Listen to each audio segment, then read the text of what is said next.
everybody, thank you for coming to this week's video blog. So glad you can make it with us here at California Realty Training. Robert Rico here, hoping to bring some great information that you can utilize in your brand new real estate career. Listen, today's topic, I thought about this carefully. Today's topic is going to be about appraisals. A lot of us realtors, when we first get started in real estate, thinking appraisal and appraisal. What the hell is an appraisal? Well, let's shed some light on this topic and see how it's important to your career. Let's talk about the difference between an appraisal and the appraiser. They both go hand in hand, but what is the difference? And why do we need these people? Why is it that we need them? Why are they so crucial to the deal? Ready? Here it goes. What is an appraisal? An appraisal is the current market value of a property. With that being said, we need somebody to provide us with appraisals. And the person that provides us with these appraisals, these written reports, these written appraisals, is the appraiser. Now the appraiser goes out and what does he do? He provides his or her opinion of the value of this piece of property on a given date. Let's say it again. This individual, the appraiser, gives their opinion on the market value of a property on a given date, and that's what they do. Now, why is this so important? When a buyer is getting a loan, stick with me, when a buyer is getting a loan,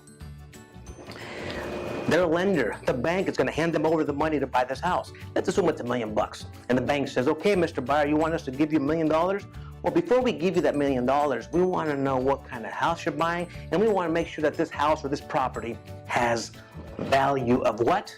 That's right, $1 million.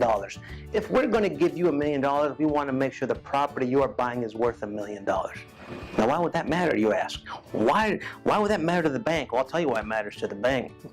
The bank is concerned that the buyer, who will be the new owner, may one day default on the loan. So if they default on the loan, that leaves the bank with the house. Now the bank has this house that they never thought they would have to deal with. Well, the bank doesn't want to keep this house. The bank wants their money back. So the bank wants to make certain, they want to confirm that they can sell this house and get back how much?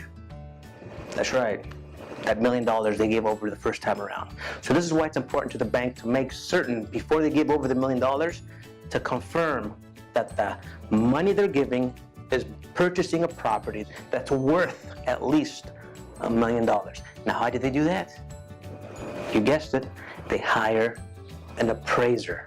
The appraiser visits the property. The appraiser does tons of research on the market value of the property by running comparables, and they have the formula they use. They have this particular formula they use. They go out there and physically measure the house, look at the house, give their opinion on that certain date, put it down in a written appraisal report. They put it down in an actual appraisal report. They hand it back to the bank, to the lender, and they say, this is our opinion on the value of this house.